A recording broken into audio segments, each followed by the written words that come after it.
Continuamos con la serie Jesús, Fuente de Vida. Hemos estado hablando el año entero de la verdadera fe cristiana y aunque no hemos tocado todos los puntos, ¿verdad? Hay tantas cosas por aprender, pero el Señor nos ha hablado de muchas áreas en la palabra de Dios para mostrar en nuestro corazón dónde estamos y a la vez también hablarnos de cosas espirituales que debemos de tener muy en cuenta, porque hoy en día está escaseando la palabra como en los tiempos de Samuel. Yo tengo una parábola aquí, muy inusual, no aparece en la Biblia, el Señor puso esta parábola en mi corazón, y el fin de esta parábola es ejemplificar algo espiritual. Hemos estudiado que una parábola es algo que se utiliza metafóricamente para explicar algo celestial, espiritual, algo invisible. Entonces se utilizan cosas terrenales, ¿verdad?, actuales que podemos conocer y hacemos una comparación de lo que, así como Jesús hizo la parábola del sembrador y las demás, y las cosas del cielo, para poder entenderlas nosotros, deben ser traídas a nuestro entendimiento. Tengo una parábola aquí, la voy a dividir en dos. Voy a tocar una parte al inicio y la voy a terminar al final. Me gustaría que usted ponga mucha atención a cada detalle de lo que voy a leer. La parábola se llama la parábola del galardón en la cima. El reino de los cielos es semejante a un hombre que estaba frente a un edificio, el cual tenía un letrero que decía galardón en el piso número 10. Entonces el hombre dentro de sí dijo: subiré hasta la cima y alcanzaré mi galardón. Al entrar al edificio, se encuentra con otro letrero que decía instrucciones a seguir. Instrucción número 1, decía el letrero: debes detenerte en cada piso y superar la prueba. Instrucción número 2, debes pasar cada prueba según las normas establecidas. Instrucción número 3, debes terminar tu prueba antes de seguir al siguiente piso. El hombre entonces decide alcanzar su galardón y entrando en el primer piso se encuentra con otro letrero que decía: en el sótano, lo que llamamos aquí en Estados Unidos basement, hay un elevador que te lleva directamente al piso 10 para alcanzar tu galardón. Pero el hombre, pensando dentro de sí, dijo: yo puedo solo. En el día de hoy vamos a estar hablando bajo un tema a manera de pregunta que se titula ¿mis buenas obras o fruto del Espíritu? ¿Cómo se llama el tema? O fruto del Espíritu, a manera de pregunta. Hoy vamos a hablar de algo que se toca muy poco en la iglesia, pero es sumamente importante y esencial, porque si no sabemos diferenciar entre mis sacrificios para Dios o el fruto que Él produce en mí, vamos a llevarnos una sorpresa muy grande en aquel día. Yo como pastor no quiero que ninguno estemos sorprendidos en aquel día, sino confiados al entrar en aquel día para que Él nos reciba y nos diga: buen siervo y sierva fiel, entra, ¿dónde? En el gozo de tu Señor. Pero la pregunta aquí es, porque la palabra buenas obras aparece en la Biblia. En la Biblia sí aparece este término. Pero cuando nosotros decimos buenas obras, en el término ya humano y terrenal, nos estamos refiriendo a nuestra capacidad de hacer lo bueno para Dios, ¿verdad? Entendemos de que cada uno de nosotros tenemos virtudes, dones, talentos, etcétera, capacidades humanas, y a veces confundimos eso, ¿verdad?, con que tenemos la capacidad de agradar a Dios bajo el sacrificio humano. Normalmente vemos esto en una percepción horizontal. Esto, lo que quiero decir es que nos olvidamos del Dios que nos creó y comenzamos a medir las cosas terrenalmente hablando. Bueno, hay una corriente filosófica que hoy se está viendo cada vez más, siempre ha existido. Lo que pasa es que cuando se le pone un nombre a algo, aparentemente parece que nació ese día. Por ejemplo, hay un dicho que dice: el derecho, ¿cómo es? El respeto al derecho ajeno es la paz. ¿Quién lo dijo? Benito Juárez. Ahora parece ser como que él fue que dijo eso, pero lo único que se está diciendo ese dicho sabio es: respeta la decisión de cada quien, respeta el libre albedrío. Eso inició desde que Dios creó al hombre, donde Dios le dio a cada quien la capacidad de decidir, ¿sí o no? Y hay que respetarlo. Por eso cuando evangelizamos, alguien no quiere escucharnos, lo dejamos. Entonces, el respeto al derecho ajeno es la paz. Lógicamente, eso tiene una verdad que se encuentra en la palabra. Y muchas veces vemos muchos dichos de famosos que cuando son sabios se puede encontrar en la Biblia, en los proverbios, y lo que hace es que le cambian un poquito la gramática y le ponen su firma. Pero toda sabiduría, ¿verdad?, proviene de Dios. ¿Cuántos saben eso? El humanismo es una filosofía que dice que el hombre es capaz, oigan bien, y suficiente de sobrevivir por sí solo sin la necesidad de Dios, que le diga qué hacer o qué no hacer. Eso significa humanismo. Quiero distinguir que humanitarismo y humanismo es diferente. Ser humanitario es una persona bien gentil, simpática, servicial, pero humanismo es una práctica que se originó en el Edén y es la autosuficiencia del hombre. Bueno, hay otra práctica, otra corriente filosófica que se dio a conocer más, popularmente hablando, en los tiempos de Jesús, o diríamos en los siglos 3 o 300, perdón, o 400 antes de Cristo. Ya eso se estaba popularizando, si puedo decir, pero eso también existe desde el Edén, lo vamos a ver en el Génesis. Hedonismo dice que el principal objetivo de vida es alcanzar el placer sensual.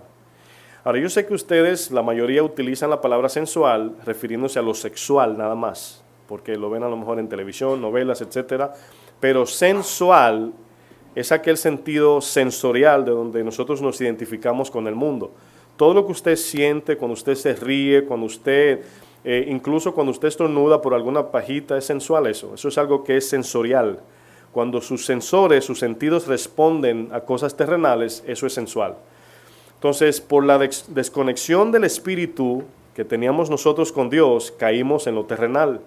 Por lo tal, toda nuestra comunicación, hablando ya humanamente, es animal, terrenal o diabólica. Pero Cristo vino y nos conectó otra vez, ahora tenemos vida en Él. Pero antes de ser cristianos, vivíamos por los sentimientos. Bueno, hedonismo, como ya dije, ellos creían, esto es un filósofo llamado Aristipo de Cirene, que existía en el siglo IV, III antes de Cristo. Él consideraba que el placer sensual, era el objetivo de vida, alcanzar el placer, sentirse bien.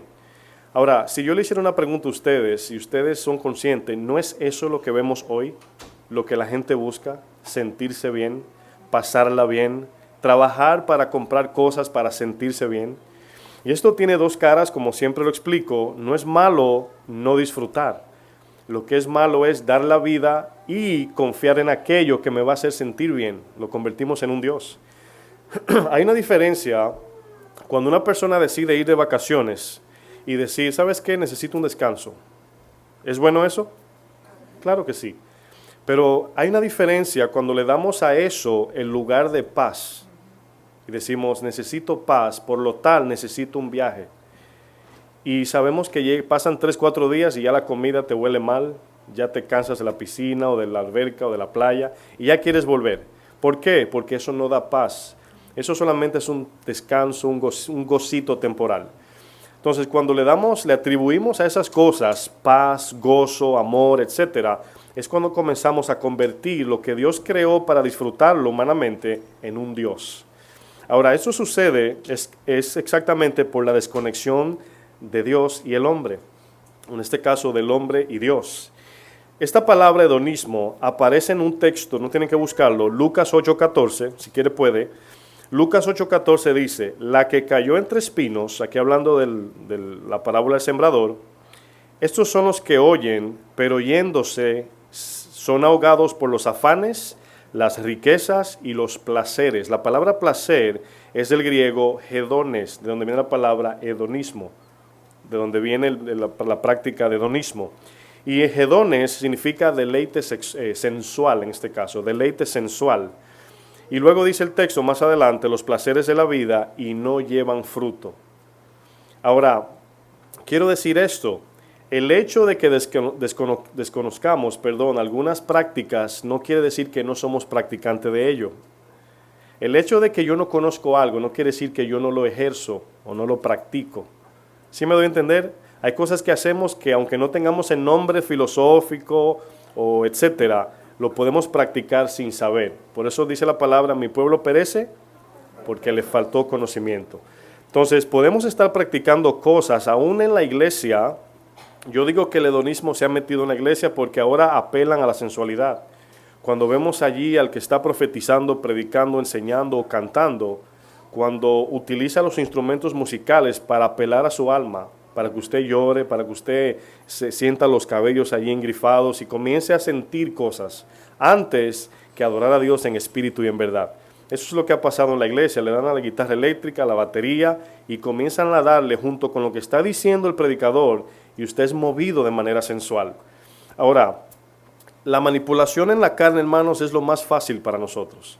Es muy fácil porque amamos cosas, nos gusta disfrutar. ¿Quién no quiere sentirse cómodo? Usted tiene una posición en su sillita ahora que usted se siente cómodo así, ¿sí o no? Al ratico se cansa, ¿qué hace? Luego se cambia, después se echa para adelante, ¿verdad? El que está embarazadito, así como hermana Jenny, se tira un poquito para atrás. O sea, usted siempre buscando su mejoría, ¿sí o no? No es malo eso, pero el problema es que cuando excedemos eso, dependemos tanto de lo sensual que nos dejamos llevar eso y Satanás utiliza eso como carnada para traernos a él. Quiero que me acompañen a Hechos 17 para ver aquí esta práctica cómo existía en el tiempo de Pablo.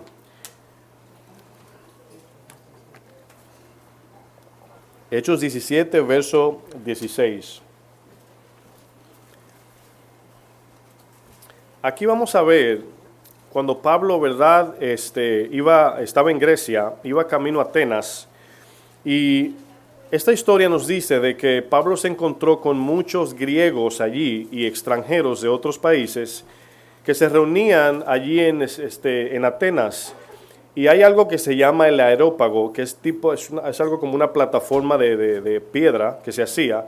Y cada vez que venía un filósofo, un pensante, una persona con una idea nueva, se subía al Areópago a compartir su idea. Esa es la idea. Y Pablo, cuando ve a la ciudad, dice que su alma se enardecía, dice el texto, y viendo la idolatría. En el verso 16, fíjense lo que dice. Mientras Pablo los esperaba en Atenas, su espíritu se enardecía viendo la ciudad entregada a ¿qué? Ahora, ¿qué es idolatría? Idolatría es cuando nosotros hacemos de algo un Dios. La pregunta es, ¿qué significa esto? Cuando confiamos en algo, cuando le atribuimos gozo, paz, todo lo que la carne quiere, por lo tal trabajamos para adquirir aquello y servimos aquello. Es un intercambio de que yo te sirvo porque tú me das. Por eso es que hoy vemos en la Iglesia Católica tantos santos. Yo no sé si muchos de ustedes salieron de allá, y no me refiero al que visitó un día, sino practicantes de verdad. No me dejan mentir que todos los santos tienen que ver con una bendición sensual. El santo que bendice con dinero, el santo que te trae descanso. Ningún santo santifica. Qué ironía, ¿verdad? Ninguno de esos santos te traen a Cristo. El santo que te hace amar a Cristo más. ¿Han conocido? Yo no sé mucho de catolicismo, pero lo hay. La mayoría son sensuales, las promesas son carnales. Todos los santos, hay el santo del cocinero también. Es increíble, yo me puse a estudiar algunos, no mucho, y yo veía que había un santo para los mineros.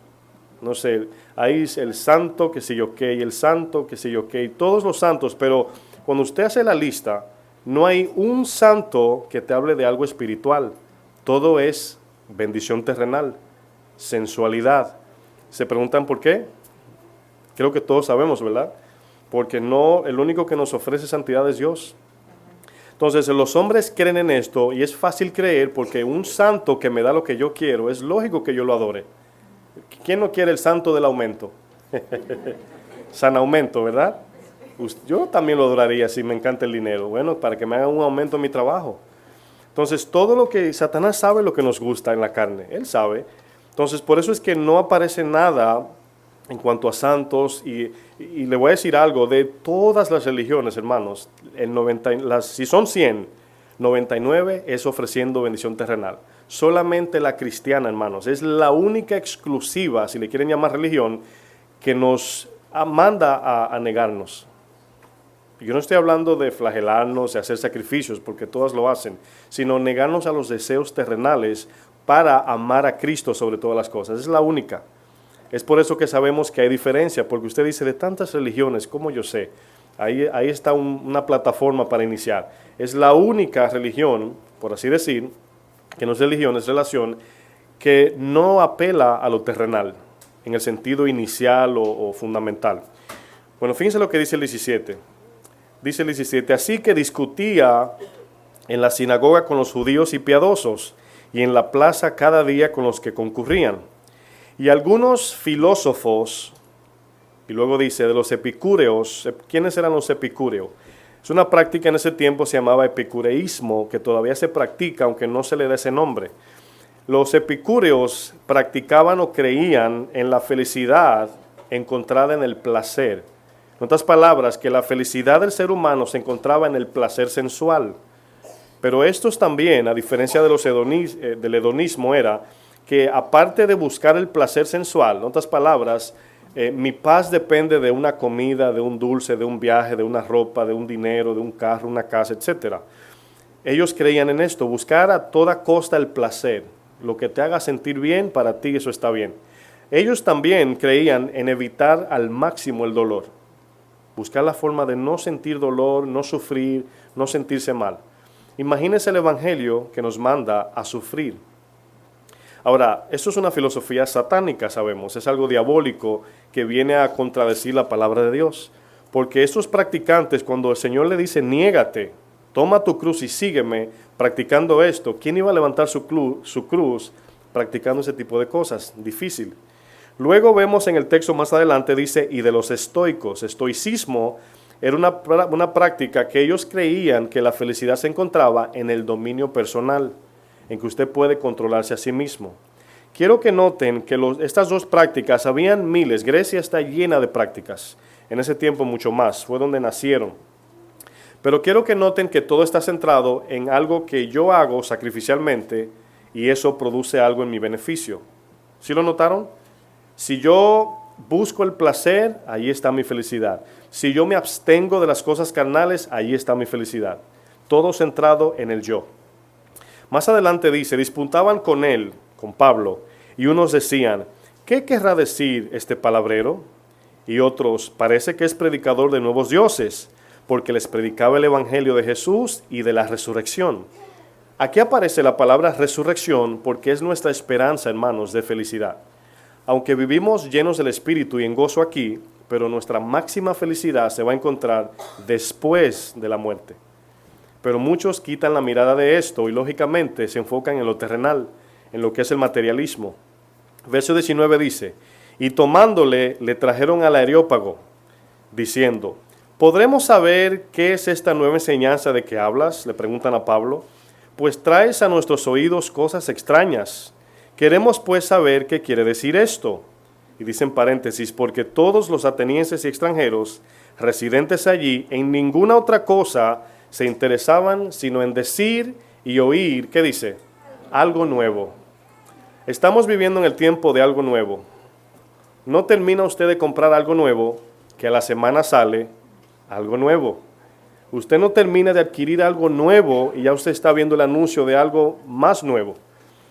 Porque lo que se está ahora mismo tratando de hacer es que cuando su ánimo vaya bajando, antes de que llegue al suelo, salga otra cosa y tenerlo en esa montaña rusa de emociones. Mientras que Cristo nos promete llenura en Él hasta su venida, hasta la eternidad. Pero aquí no podemos perdernos de cuenta de que todo eso se puede disfrutar. Usted puede comprar un teléfono, comprar ropa, pero Cristo es nuestro Dios, nuestro Señor, nuestro gozo, nuestra paz. Si lo tengo, amén, y si no lo tengo, amén. Pero muchos hermanos, si no tienen esto, se jalan los cabellos, se sienten vacíos, pierden propósito de vida, dicen que no tienen sentido porque no tienen lo que tiene su amigo o su amiga. Ese es el problema. Y aquí vemos, hermanos, dice Pablo en el 22, entonces Pablo, puesto en pie en medio del Areópago, dijo, varones atenienses, en todo observo que sois muy religiosos, porque pasando y mirando vuestros santuarios, hallé también un altar en la cual estaba la inscripción al Dios no conocido. Esta estatua que se encontraba allí era un Dios que ellos crearon y le pusieron como nombre al Dios no conocido. Ellos dijeron, hagamos un Dios y lo ponemos allí por si se nos olvida alguno. Pablo utiliza ese Dios, esa estatua, como un punto de partida. A ese Dios que ustedes no conocen, le dice, al que vosotros adoráis, pues sin conocerle es a quien yo os anuncio. Y fíjense lo que dice, hermanos. Fíjense cómo Pablo en esta prédica le quita la mirada del yo a ellos y la lleva todo a mirar al Dios creador. Ahora, muchas de nuestras preguntas, hermanos, se complican porque la iniciamos en nosotros. Decimos, por ejemplo, ¿qué tiene Dios para mí? ¿Verdad? ¿Qué Dios quiere hacer conmigo? ¿Por qué Dios no me? ¿Por qué a Dios a mí esto? ¿Por qué Dios? Y comenzamos con yo. Cuando todo inicia en Dios, todo tiene sentido, hermanos. Porque Dios es todo. Fíjense lo que dice el 24. El Dios que hizo el mundo y todas las cosas que en él hay, siendo Señor del cielo y de la tierra, no habita en templos hechos, ¿qué? Por manos humanas. ¿Qué simboliza cuando un hombre crea un Dios? Que ese hombre está haciendo el Dios a su manera, para pedir lo que él quiere. Y lo va a diseñar conforme él cree, conforme a su necesidad. Luego dice más adelante, 25, dice, ni es honrado por manos de hombres, como si necesitase de algo, pues él, aquí Dios, es quien da a todos vida y aliento y todas las cosas. Es de Dios que proviene todo. Esa es la idea de Pablo en esta predicación. Ellos estaban centrados solamente, hermanos, en el Dios que ellos crearon. Ahora, en el principio el Señor dice, varón y hembra los creó. Y luego dice, a su imagen y semejanza los creó. ¿A imagen y semejanza de quién? De Dios. Pero hemos invertido, ahora hicimos a Dios a imagen y semejanza de nosotros. Y ahora Dios es como yo quiero y Dios hace lo que yo digo. A esto se le llama autonomía, hermanos. Ser autónomo. ¿Qué es autónomo? Auto significa yo, nomo significa ley. Si la hermana se puede parar allí en lo que termina el baño para que no me distraiga el niño. Párese allí, hermanita, y luego cuando termine puede entrar. Porque me está distrayendo el niño, perdón. Autonomía significa, hermanos, que nosotros tenemos nuestra ley ahora. ¿Sí lo entienden? Que ahora soy yo quien dictamino lo que es malo y bueno. Ahora yo digo lo que yo creo que es bueno. Bueno, para ti eso es bueno, pero para mí no. Eso es autonomía. Hay leyes que son, hermanos, absolutas, objetivas. Hay leyes que tenemos que entender, hermanos, que fueron establecidas por Dios. Entendemos que no podemos romper la ley de Dios. ¿Sí saben eso? Entonces, ahora, hermanos, estamos en un tiempo donde están cambiando las leyes. Las leyes objetivas de Dios la han convertido en algo subjetivo. Por ejemplo, vemos miles de cosas que... Yo recuerdo una vez estaba viendo era un predicador, es un maestro de la palabra que defiende la fe. Y se levantó un joven y le preguntó por qué al predicador, era un apologeta, son los que defienden el evangelio. Le preguntó por qué tanto miedo tenía él de la moral subjetiva. En otras palabras, moral subjetiva es que cada quien puede determinar lo que es bueno para cada quien, ¿verdad? No importa. Y él le preguntó con mucha altanería, ¿verdad? Le dijo, ¿cuál es tu miedo con la moral subjetiva o la subjetividad moral? Y se paró el hombre muy sencillo y le preguntó, ¿tú cierras la puerta cuando te acuestas? Y se tragó casi la lengua. En otras palabras, le quiso decir, ¿por qué tú cierras la puerta? Porque tú sabes que hay un peligro allá afuera. Tú sabes lo que es malo. Pero por la soberbia del hombre queremos nosotros establecer ideas. ¿Por qué? Porque así me gusta a mí. Y eso es, hermanos, eso es una aberración ante Dios. Eso es romper la palabra de Dios. Bueno, la palabra autonomía la podemos también utilizar como independencia, soberanía y autosuficiencia. ¿No es cierto que nos enojamos cuando nos corrigen? ¿No es cierto que nos sentimos mal cuando te dicen, eso no es así? Inmediatamente reaccionamos porque somos autónomos. No nos gustan que nos enseñen las cosas. No, yo sé. Y si le dices algo a alguien que no sabe y está en un grupo, no sabes, sí, no, claro que yo sé. Y se hace tan difícil reconocer que no sabemos o no somos autónomos. Bueno, ¿dónde nace este asunto? Vamos a Génesis 3 para identificar allí unos puntos en el capítulo 3 de Génesis.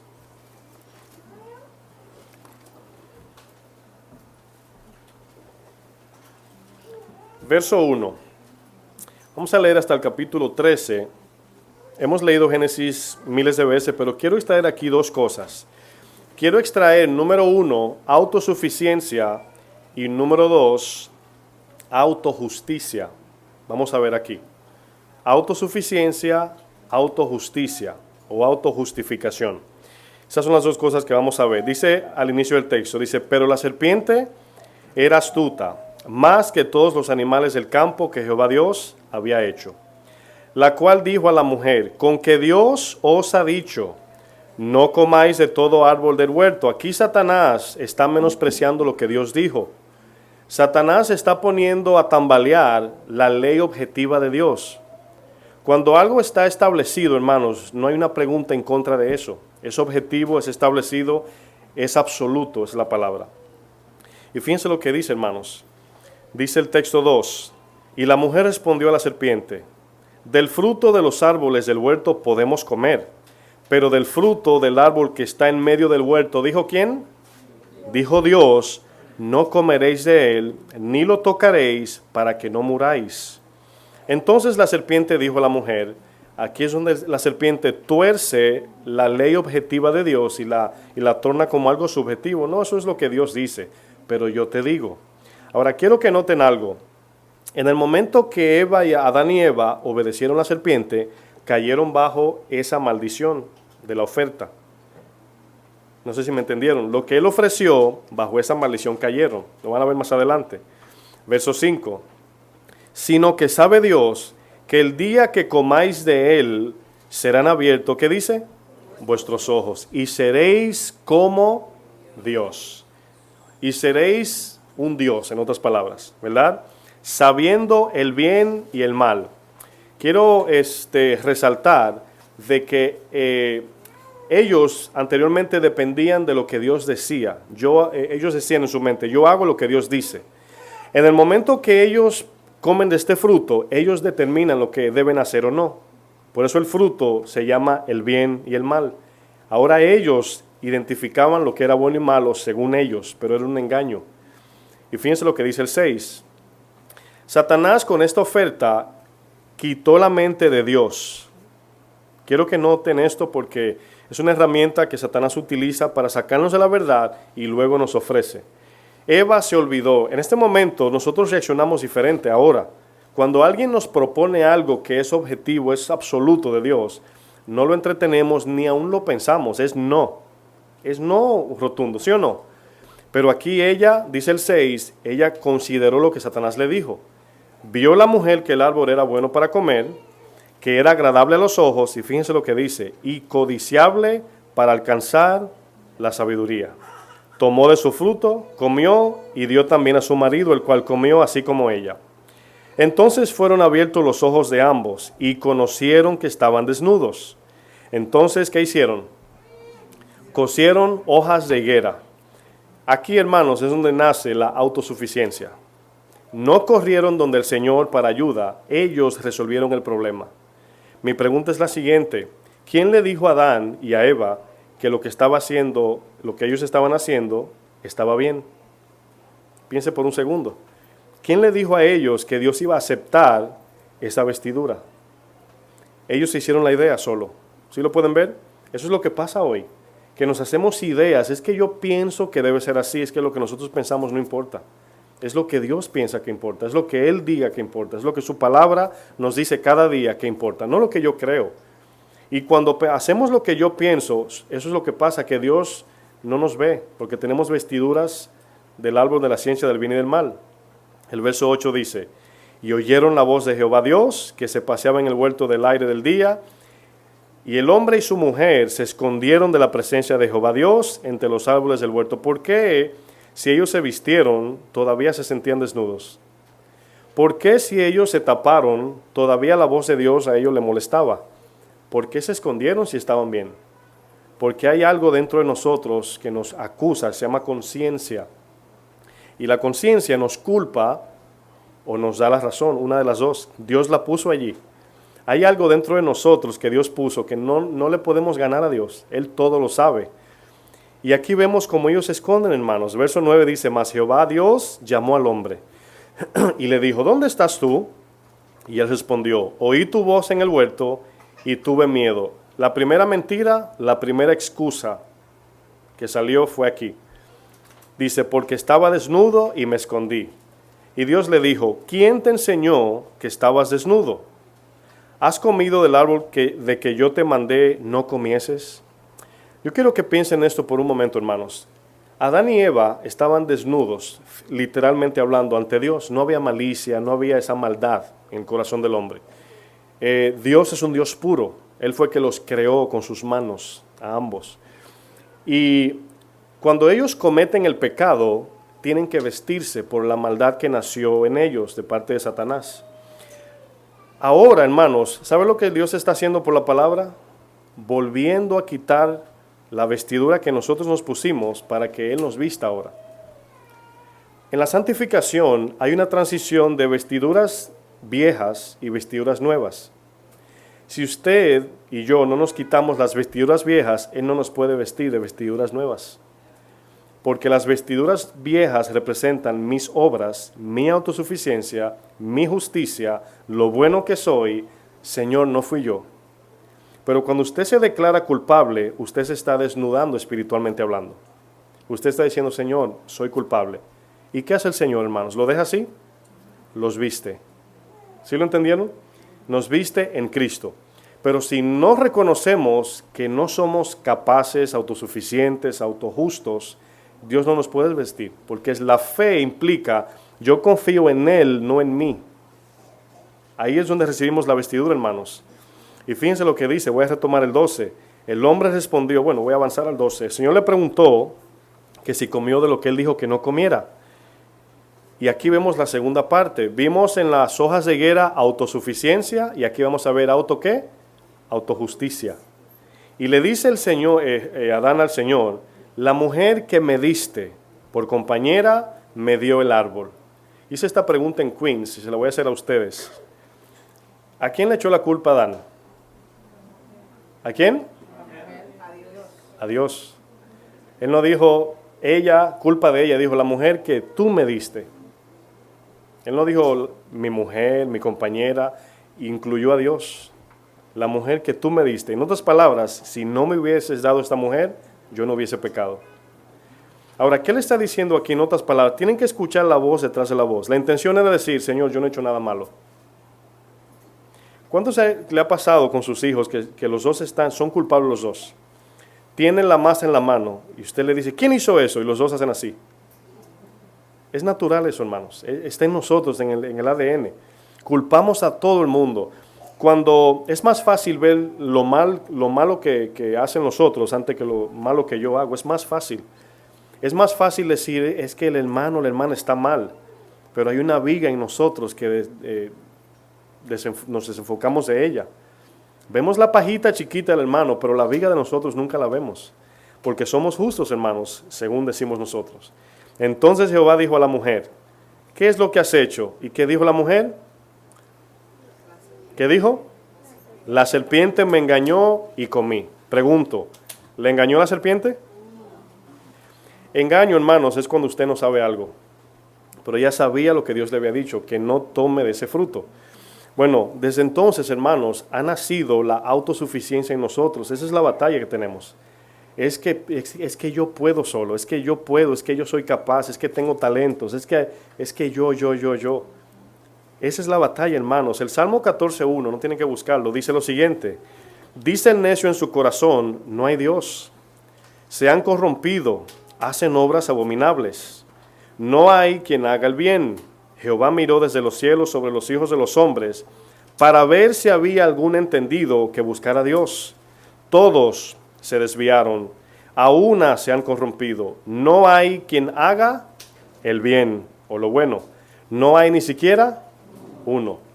Este texto, hermanos, dice que no hay quien haga lo bueno, ni aún uno. Ni aún uno, hermanos.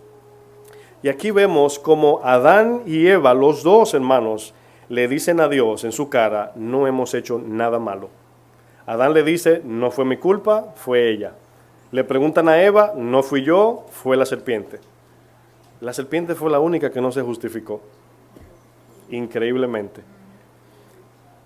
Y de ahí nace, hermanos, la autosuficiencia. Autosuficiencia produce, hermanos, en nosotros el sentido de autonomía. Nos duele cuando nos quieren instruir, cuando estamos haciendo algo que te dicen no es así. Quisieras pelear en ese momento porque tú dices, ¿cómo que no es así? Así es. Está bien, termina y luego verás. Esa es la pelea en la casa. Santiago 4 lo dice, ¿de dónde vienen los pleitos? ¿No es de vuestras pasiones que batallan vuestras almas?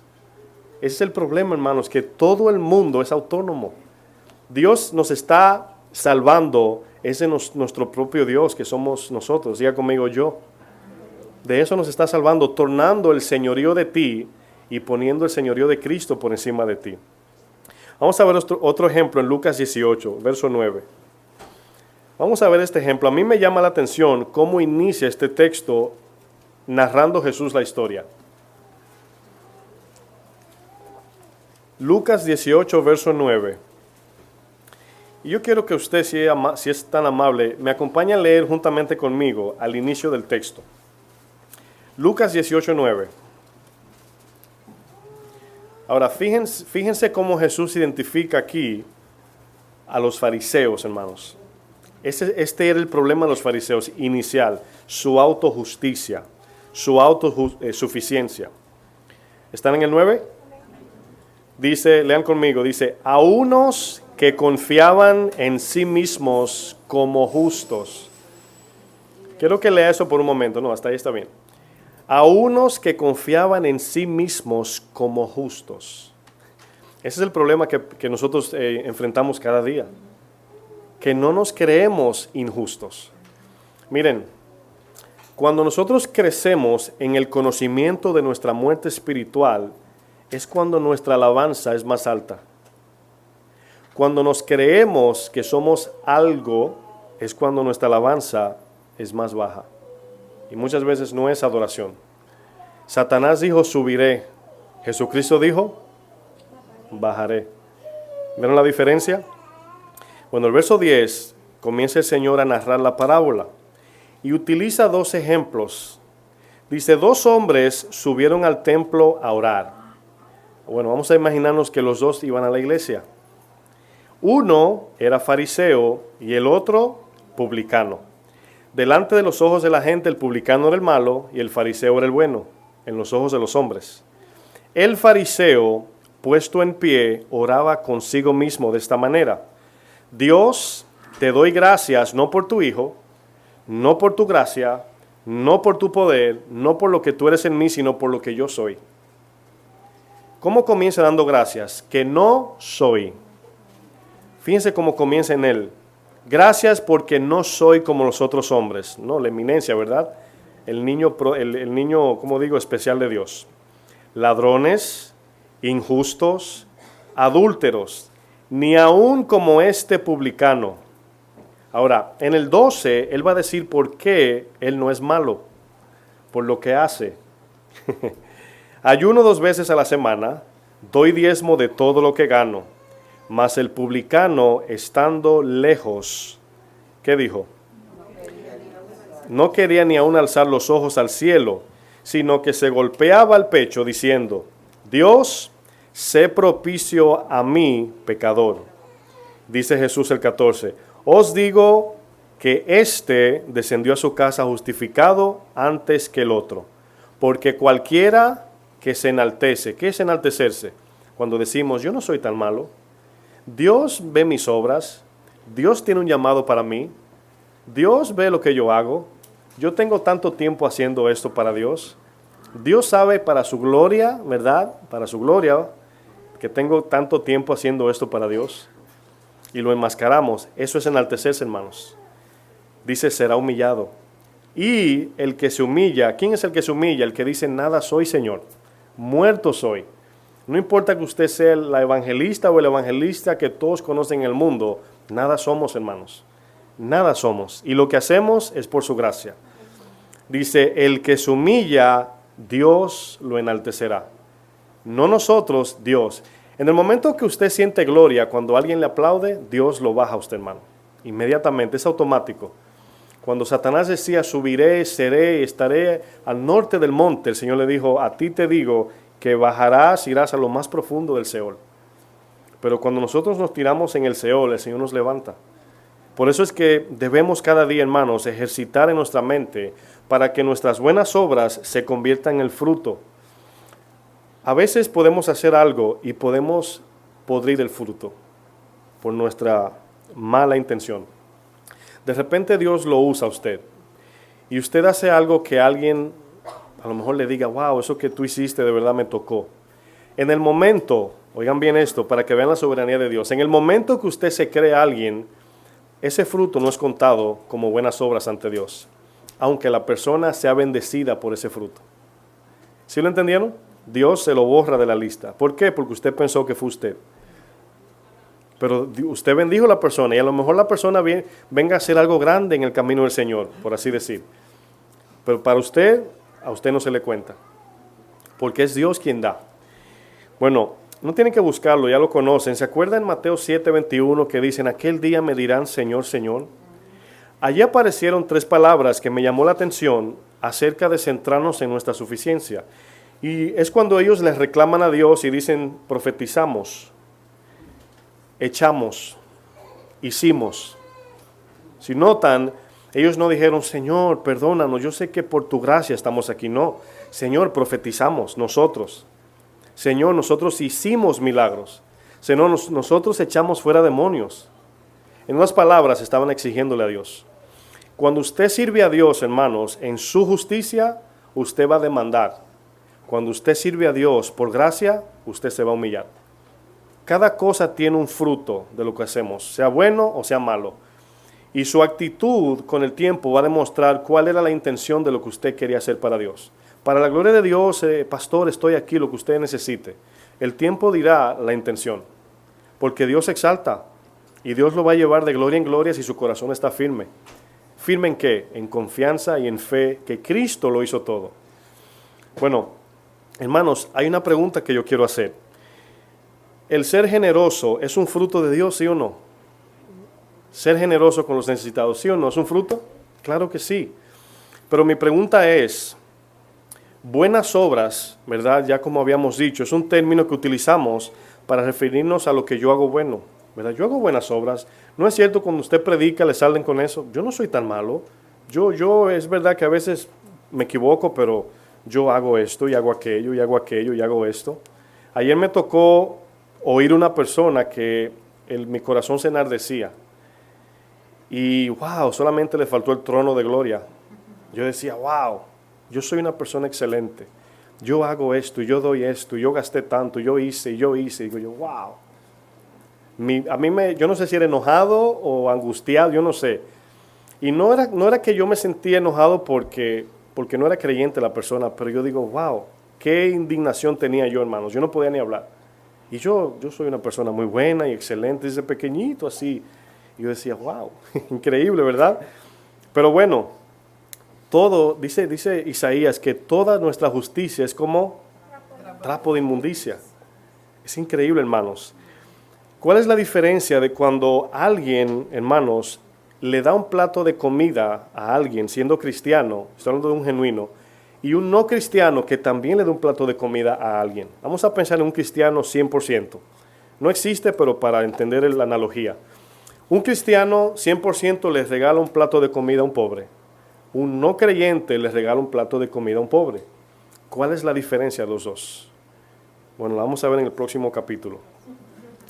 La palabra buena obra, hermanos, no la podemos hacer para Dios si primero no somos nacidos de nuevo. Es lo primero. Muchos dicen, pero yo no soy tan malo, yo no voy mucho a la iglesia, pero, ¿verdad? Yo hago cosas buenas. El mundo piensa eso. ¿Por qué? Porque desde el Edén batallamos con eso. Pero le voy a decir algo, no es solamente el mundo, hermanos. Los cristianos también. Cuando hacen algo bueno para Dios, usted ve la diferencia en su actitud. Hay veces que alguien puede ofrendar algo, no sé si a lo que le llamamos mucho. Y se nota a veces la actitud de la ofrenda. Y los que ofrendan poco vienen como un poquito torciditos, como quien dice, no es mucho, pero un pesito. ¿Ustedes piensan que Dios de verdad le da mente a la cantidad? En serio le pregunto eso. ¿Le da mente que son 10,000 o un peso? Dios no nos necesita, mis amados. Es un privilegio poder darle al reino de Dios. Dios nos permite darles a Él sin Él necesitar para poder bendecirnos. Es una manera de una interconexión relacional para que Dios pueda bendecirnos, nos da el privilegio de dar. Pero hay veces que, doble sueldo, voy a llevar una ofrenda de la que pesa. Y caminamos como más paraditos porque pensamos que la ofrenda movió el corazón de Dios, hermanos. Lo que mueve el corazón de Dios es el corazón de nosotros, cuando está recto ante Dios. La viuda es el mejor ejemplo que Jesús usó. Las 2 moneditas representaba que ella dio, no todo en cantidad, aunque sí, pero dijo, todo es, mi Señor, aquí está mi ofrenda. Y me imagino los fariseos, porque en ese tiempo había un cuerno hecho de metal, y se echaba la ofrenda en monedas. Se imagina, hermanos, usted aquí, usted trata de meter la mano y poner la monedita en el fondo, así, para que no suene, ¿verdad? Pero si es mucha, levántala, para que se oiga, ¿verdad? Lo que pasa era que el cuernito tenía un hoyito así, y si usted hacía así, ¡ping!, sonaba sus 10 centavos. Y usted dice, no, que no mire nadie ahora, y lo deja caer. Ellos venían con sus ofrendas delante de la gente, entendiendo que la ofrenda se le quedaba a ellos. Pero esta viuda viene, ¡pling! ¡Pling! 2 moneditas, hermanos. Y el Señor le dice, de cierto os digo, que esta dio más que todos, porque dio de aquí, del corazón, mientras ellos dieron de lo que les sobró. Ahora, parece que le está diciendo de lo que les sobró de lo que tenían, no, sino que su corazón estaba por encima, o su corazón estaba, el dinero, perdón, estaba por encima de Dios. Cuando Él dice de lo que les sobró, le está diciendo que cuando ellos adquirían el dinero, pensaban en todo lo que necesitaban, compraban, y al final, Dios. Esta viudita, según la historia, parece ser que tenía eso allí guardado desde que lo tenía, Señor, para ti, porque Dios estaba primero. Por eso Abraham representa la mejor ofrenda aparte de Cristo. Abraham, hermanos, el Señor le pidió lo que más amaba. Y Dios a nosotros nos pide lo que más amamos, pero a veces pensamos que las obras que hacemos para Dios es lo que más amamos, y no. Ahí también nos jactamos y nos hacemos un Dios. Hay 3 cosas que quiero que usted considere, hermanos. No todos están tomando notas, pero no se le olvide. Nuestro caminar consiste en concepto, en mérito y capacidad. Concepto, mérito, capacidad. El concepto que usted tiene de sí va a definir su mérito y va a definir su capacidad. Si usted es un muerto, ¿qué usted merece? ¿Qué merece? Nada. Ni la muerte. Ya está muerto. Ni la muerte, hermanos. En serio le estoy hablando. Yo estoy en el grupo. Si usted está muerto, su mérito es ninguno. Si usted está muerto, su capacidad es 0. ¿Sí o no? El concepto que yo tengo de mí va a definir mi mérito y mi capacidad. Si yo tengo un alto concepto, yo voy a creer que merezco mucho. Y si tengo un alto concepto de mí, creo que soy capaz. Eso es lo que rompe, hermanos, la adoración genuina a Dios. Concepto, mérito, capacidad.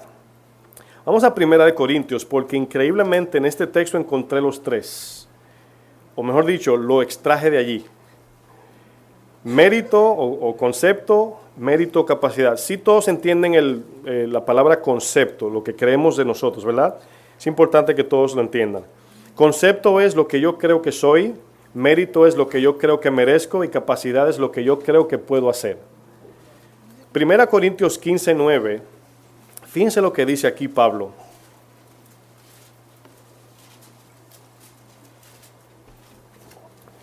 Yo quiero que mientras usted lea, identifique la palabra soy en los textos que vamos a leer, solamente son, creo que el 9 y el 10 vamos a leer. Identifique la palabra soy y vea el contexto de soy. A ver, cuando Pablo decía soy, ¿qué está diciendo? Si se estaba enfocando en él o desenfocando de él. ¿Ok? Verso 9, 1 Corintios 15. ¿Están allí? ¿En primera? Ok, vamos a meter la segunda ahora. Dice, porque yo soy el más pequeño. Entre los apóstoles, si usted, aparte de Jesús, ¿quién era el más grande si usted lo fuera a categorizar? De los apóstoles, ¿quién era? Pablo, ¿verdad? A nuestros ojos, Pablo. Pero él dice que él era el más pequeño. ¿Cómo se llama eso? Concepto. Ese era su concepto de sí. Dice que no soy digno. ¿De qué está hablando ahora? De lo segundo, el mérito. No soy digno de ser llamado apóstol, porque perseguía la iglesia de Dios, Pero por la gracia de Dios, ¿qué dice?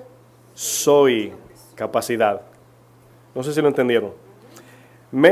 Concepto dice, soy pequeño, soy el más pequeño de todos. Ese es el concepto que Pablo tenía. ¿Qué merezco? No soy digno de ser llamado ni a un apóstol. Mi capacidad es ¿por qué? Dice el texto, por la gracia. Dice, por su gracia, pero su gracia no ha sido en vano para conmigo. Antes he trabajado más que todos, pero no yo, sino ¿quién? La gracia de Dios conmigo. ¿Ha oído usted el término obra imperfecta por gracia o obra perfecta por autosuficiencia? En otras palabras, tenemos dos hermanos cristianos y uno es increíble en su talento. Es increíble, pero se cree. Otro no tanto, pero no se cree nada. ¿Cuál de las dos el Señor recibe? El que no se cree. Aunque lo haga mal, sí. Porque el problema de perfección es Cristo quien lo completa. Cuando yo hago algo para Dios y lo hago entendiendo que Él es grande, Él merece todo y yo no soy capaz de hacerlo como Él quiere, Cristo completó la ley. Esa es la idea. Pero cuando usted dice, no, es que tengo que hacerlo perfecto, si no queda derecho, no lo voy a hacer. Perfeccionismo significa autosuficiencia, hermanos. Dios no anda buscando a perfectos, sino a imperfectos, confiando en el Dios perfecto. Dios no llama a personas capacitadas, Dios llama y luego capacita. Bueno, yo quiero terminar la historia que iniciamos, continuarla, y dice lo siguiente. El hombre, ¿verdad?, decide tomar el reto para alcanzar el galardón en el piso 10. El hombre termina todos los pisos y llega al piso número 10. Antes de adquirir el galardón, se encuentra con un portero en la entrada, ahí mismo en el piso 10. Y le pregunta el portero al hombre, ¿vienes a buscar tu galardón? El hombre contesta, sí, no aguanto, ya quiero abrazarlo. El portero le dice, ¿cumpliste con todos los requisitos según las instrucciones establecidas? El hombre le dice, sí, y le dice, en el piso 1 enfrenté la primera prueba. La primera prueba era de la codicia, y cuando vi, no codicié. En el piso número 2, me hicieron una pregunta para que yo mintiese, pero me callé y no contesté. En el piso número 3, encontré en una mesa mucho dinero, pero no me lo robé. Y en el piso número 4, había allí una mujer muy hermosa y casi la toco, pero corrí de ella. Y así sucesivamente el hombre narraba su historia al portero. Entonces el portero le hizo una pregunta a aquel hombre. ¿Y cómo pasaste la prueba del piso 9? ¿No tendrás otros dioses? El hombre contesta, solo adoraré a un solo Dios. No se sabe cuál es, ¿verdad? El Dios verdadero. Entonces el portero le dijo, ¿te puedo hacer una pregunta antes de darte el galardón? El hombre muy curioso le dice, sí, claro, lo que gustes te contestaré. El portero le dice, ¿te atreverías a darle a ese Dios tu galardón? El hombre hizo una pausa larga y luego le contestó, claro que no. No te imaginas lo que me costó llegar hasta aquí. ¿Cómo regalaría el galardón que tanto me costó al punto de casi perder la vida? El portero le dice, ¿sabías que el galardón era gratis? El hombre asombrado le dice, ¿gratis? El portero le dice, sí. Dice el hombre, ¿por qué no me dijeron esto antes? El portero le dice, en el piso 1 había un letrero que decía, en el sótano había un elevador que te llevaba directo al galardón para que lo abrazase y tú dijiste, yo puedo solo. Cierre sus ojos.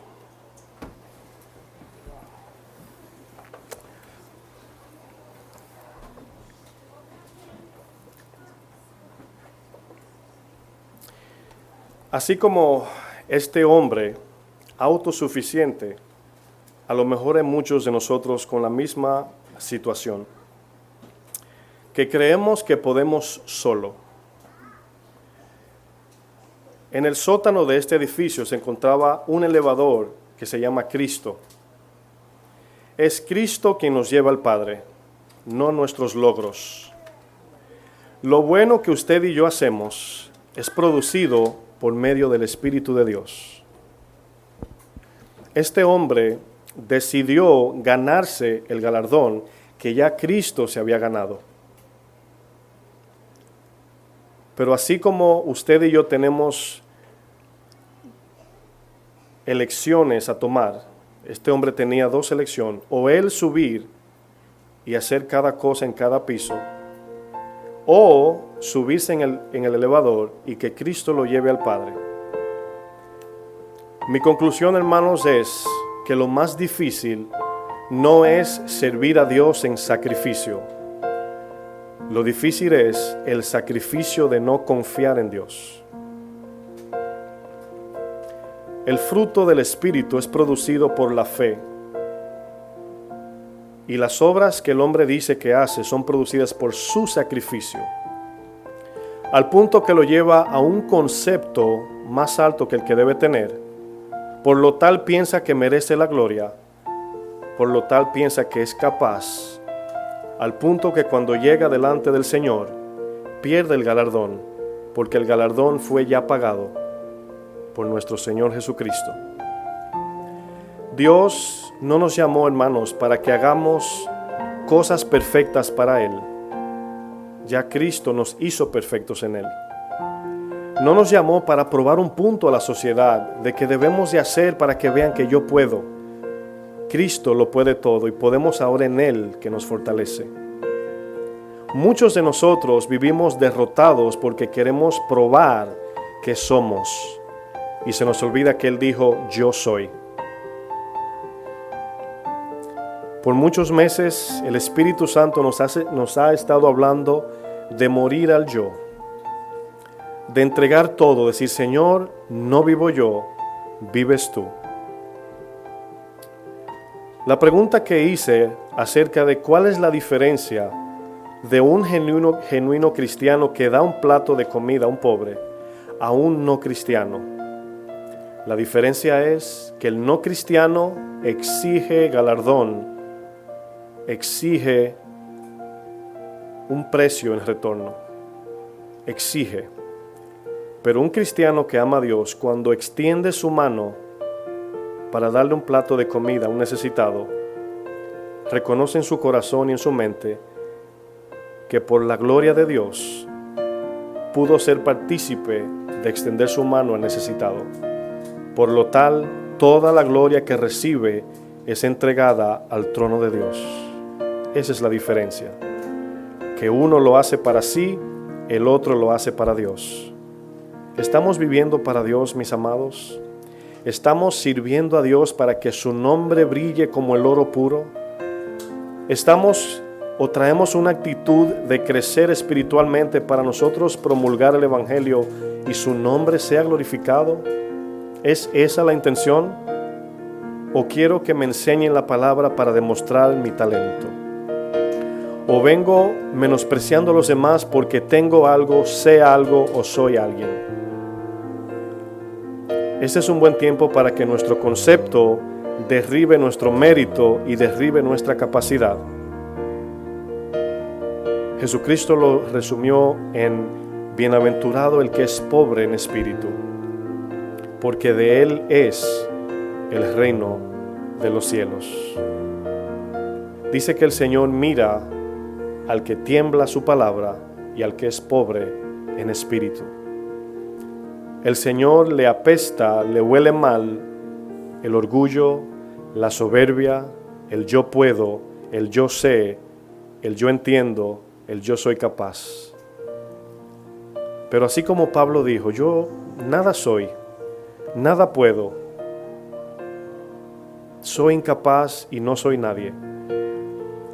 En el libro de Corintios, en la primera carta, capítulo 3, habían hombres adorando hombres allí. Yo soy de Pablo, yo soy de Apolos y yo soy de Pedro, de Cefas. Y Pablo confronta a la iglesia y dice, ¿acaso murió Pablo, Apolos o Cefas en la cruz? Y luego dice Pablo, Pablo sembró, Apolos regó, pero el crecimiento lo ha dado Dios. Por tanto, nada es el que siembra y nada es el que riega, sino Dios quien da el crecimiento.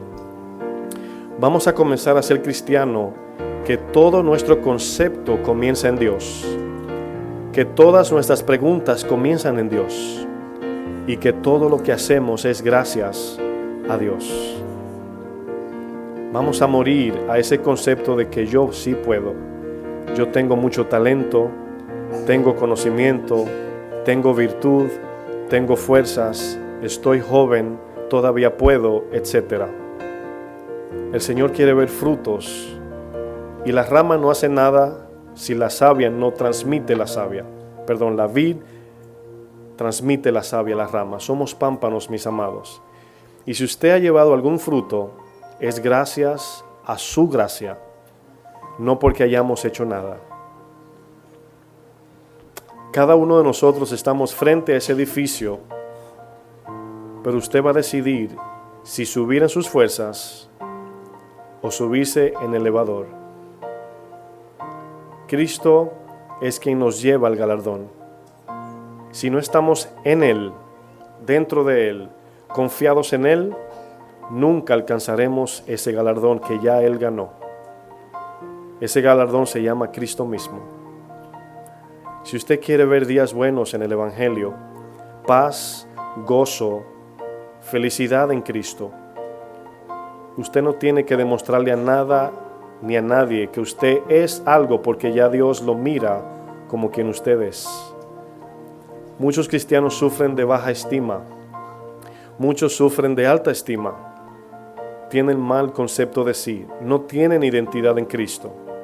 Y lo que usted es no es por su llamado, lo que usted es no es por su trabajo secular, no es por su cuenta de bancos, no es por su nacionalidad de donde usted vino. Lo que usted es debe ser por quien Cristo es en nosotros. Ya no más confiemos en nuestras obras, sino más bien confiemos en sus obras. Así como el pueblo le preguntaba: Señor, ¿qué debemos hacer para poner en práctica las obras de Dios? Y el Señor le dijo: esta es la obra hecha por Dios, que creáis en el Hijo que Él ha enviado. Si usted reconoce que ha caminado bajo sacrificios o se ha dejado influenciar por lo que dicen de usted o de ti, y eso ha influenciado tu apariencia, tu identidad, yo quiero que todos con los ojos cerrados, ¿verdad? Si usted se identifica, yo quiero que reconozcas ante Dios para hacer una oración de arrepentimiento y comenzar hoy en adelante a caminar en ese fruto. Le voy a pedir que se ponga de pie.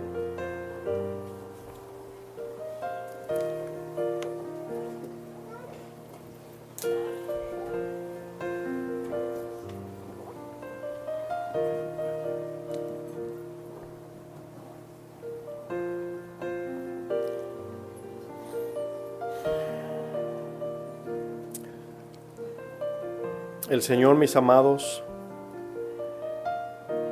nos ha salvado por gracia. Ha sido un regalo de Dios. Y todo lo que hacemos sí debemos de ser obedientes, pero obediente a lo que Él dice. No a obras pensando que el hacer mucho me acerca más a Dios. Muchas veces pensamos que mi identidad en la iglesia es lo que me hace estar más cerca de Él. Pero usted se llevará la sorpresa de que muchas veces la persona más insignificante aparentemente es la que está más cerca de Dios. A veces ni el pastor mismo puede estar tan cerca como esa persona que viene humilde ante Dios y reconoce la gracia. La persona que usted menos piensa está más cerca de Dios. Así como el publicano, la gente seguro le veía a ese publicano diciendo: ¿a qué va la iglesia si Dios no lo va a oír? Es un pecador. Y el fariseo pensaba que iba seguro a hablar con Dios. Y el Señor le dijo: este publicano ha sido justificado porque ha reconocido su desnudez. A veces batallamos cuando somos evidenciados del pecado, y es porque tenemos mayor concepto de que yo no peco. La palabra, hermanos, nos va a seguir desnudando, va a seguir sacando lo que hay allí para que identifiquemos lo malo que somos, lo mal que estamos sin Cristo. Dios quiere sanarnos, hermanos, pero si usted no le dice al doctor dónde le duele, no lo puede sanar. Si usted esconde ese dolor, caminará cojo toda su vida. Mientras que yo quiero disfrutar de la gracia, yo quiero caminar en gozo. No me interesa lo que el mundo diga, me interesa lo que Dios dice. Quitaré mis ojos de la sociedad y pondré mis ojos en el Altísimo. Su gracia me es suficiente. Si usted no llega a ser lo que usted tanto quiso, no importa, ya usted tiene un lugar en el cielo, ganado por nuestro Señor Jesucristo. Esto no quiere decir que no debemos luchar y alcanzar metas, pero si no lo alcanzamos, estamos contentos, no importa. Si usted se muere pobre, si no llega a comprar su casa, etcétera, etcétera, cosas terrenales, sino que busquemos el reino de Dios y su justicia primeramente, y el Señor se encargará de lo demás si lo necesitamos. Padre, que tu gracia nos arrope, Señor, en el nombre de Jesús. Amén. Que el Señor les bendiga, amados.